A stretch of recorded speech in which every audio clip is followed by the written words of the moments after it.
Zdravo đaci, sada objašnjavam potencijal. Hajde da vas malo smorim teorijom. Potencijal je glagolski način koji se gradi od aorista glagola biti i radnog glagolskog prideva glagola koji se menja. Eto, sad znate. Šalim se naravno. Evo vam primjer potencijala glagola prijaviti se. Ja bih se prijavio, ti bi se prijavio, on bi se prijavio. Mi bismo se prijavili, vi biste se prijavili i oni bi se prijavili. Od glagola subscribe-ovati se bilo bi ja bih se subscribe-ovao.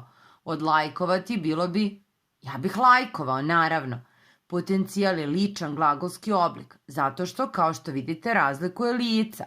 To je složen glagolski oblik, zato što imamo i pomoćni glagol, ovdje je to aorist glagola biti, i imamo radni glagolski pridev glagola koji menjamo.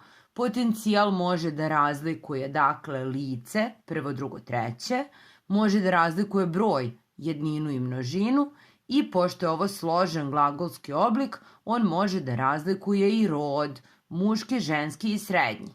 I eto, to je to. Lajkujte, šerujte, prijavite se na naš kanal. Pozdrav!